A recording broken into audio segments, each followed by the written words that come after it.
A ação isolada junto a comunidades carentes, ela traz algum risco? É sempre melhor que essa ação seja, que ela possa ser feita em grupo, até para que ela seja potencializada, né? Há um ditado popular que diz que uma andorinha só não faz verão. Ainda que seja uma ação positiva, sobretudo nos dias de hoje, no quadro que hoje nós vivemos de demandas sociais, se essa ação for coletiva, for em rede, porque há uma teoria hoje muito usada. Toda a instituição experimenta o que se chama incompletude. E toda ação também experimenta a incompletude. Isso quer dizer que nenhuma ação é completa em si mesma, nenhuma instituição é completa em si mesma. Hoje caminhas para uma ideia de rede. Por que não juntar meu esforço com o esforço de outro? E nós dois juntarmos a um terceiro, e esse terceiro a um quarto, formando uma rede, a rede do bem. Eu acho que para todos isso é melhor, para quem faz e para aquele que recebe. Os resultados podem ser muito mais efetivos. Há diferença entre caridade e solidariedade? A caridade poderia ser entendida como um valor subjetivo. Ela está num plano coessencial. Ela é o móvel da ação. A solidariedade é a própria dinâmica nessa relação com o outro, de aproximação, de encontrar o outro, de superar tudo aquilo quanto, porventura, venha nos separar do outro, quaisquer que sejam essas possibilidades, seja por questão de etnia, de religião, socioeconômica, ou outro tipo qualquer de motivo e razão. A solidariedade é uma aproximação, é eu encontro do outro, é estar junto do outro, sobretudo desse outro em situação de fragilidade ou de vulnerabilidade. Agora, o móvel dessa ação de aproximação é a caridade, que vem de dentro. Ela vai terras adentro do coração, as fontes são as fontes mais profundas do ser humano, que se transforma num gesto, mãos que se mobilizam, o corpo que se movimenta, ações que se concretizam num processo de relação. Uma coisa e outra se completam. E caridade e compaixão?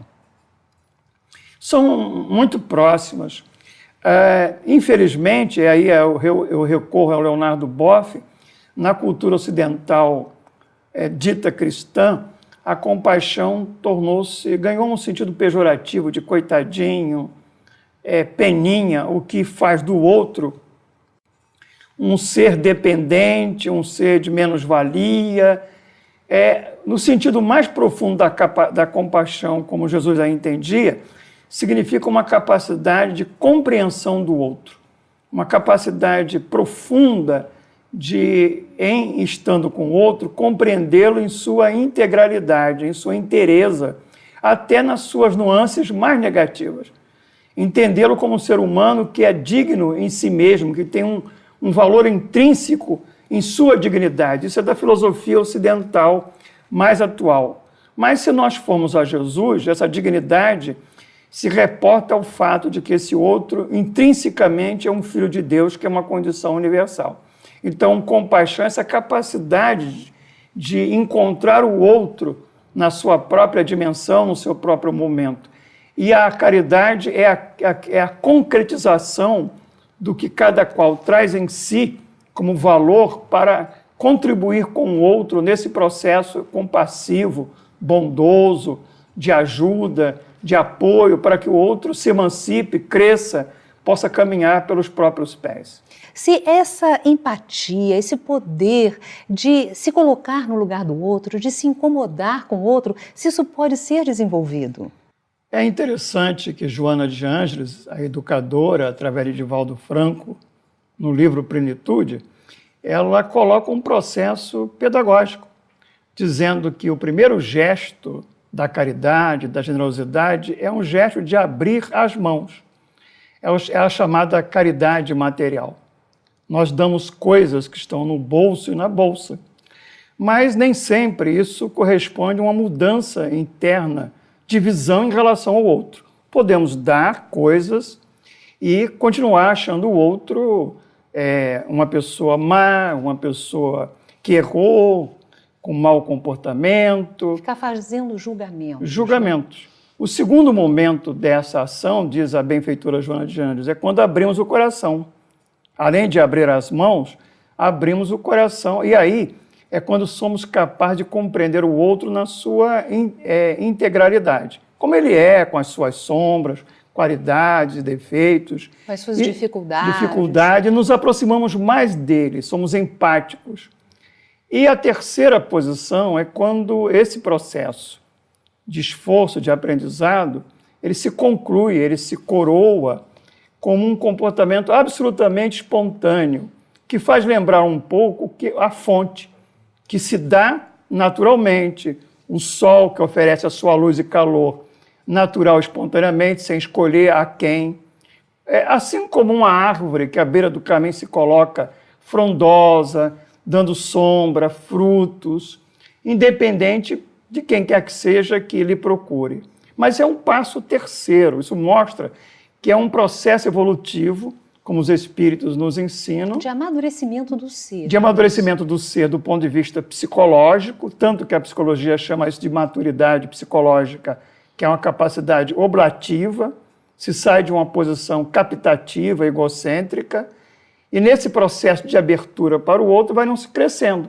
Portanto, ainda que nós tenhamos capacidade interna, seja de nossa natureza espiritual, a capacidade de doar-se, é claro que isso precisa de um aprendizado para se tornar efetivo. Daí até o processo reencarnatório. Nós estamos caminhando dentro desse processo, né? Primeiro nós temos um instinto, deixa a sensação se transforma em sentimento.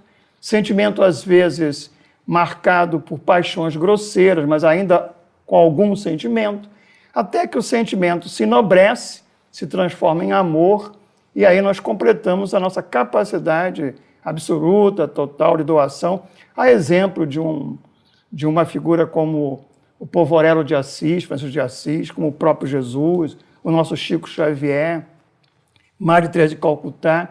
Significa que nós estamos no meio do caminho, deixamos o absoluto egoísmo, mas não conseguimos ainda alcançar o absoluto amor, o altruísmo. E, por enquanto, como estamos no meio do caminho, temos que nos esforçar. A doutrina espírita propõe a caridade para nós como um exercício. Nós somos chamados, em doutrina espírita, a fazer caridade porque não somos caridosos, para que aprendamos a fazer caridade. Isso muda a nossa percepção da vida e constrói em nós um estado de alegria, de amadurecimento, né? Você começa a olhar o outro, a desejar o bem para o outro, esquecer um pouquinho, né? Isso de maneira natural. Problemas. E aí começamos a descobrir o quão é bom ser bom. O Clube de Arte é um projeto de amor que ampara obras sociais espalhadas por todo o Brasil. Uma das instituições amparadas é a Ação Cristã Vicente Moretti, do Rio de Janeiro. A Vicente Moretti ampara crianças e adultos especiais com oficinas educativas, ambulatórios e atendimento hospitalar. Participe dessa obra de amor associando seu clube de arte. Você vai receber brindes mensais na forma de CDs, DVDs ou livros e mais a assinatura da revista Cultura Espírita. E você ainda ajuda na manutenção das obras sociais e dos projetos de divulgação da arte espírita. Na promoção de hoje, além do brinde do mês, o livro Paz na Terra, de Richard Simonetti, e a revista Cultura Espírita, você vai receber inteiramente grátis o CD Medo e Coragem, com o seminário do médico e expositor espírita Alberto Almeida, de Belém do Pará. Ligue 0 Operadora 21 3017 9800 ou inscreva-se pelo site clubedearte.org.br. O Clube de Arte é a arte a serviço do bem.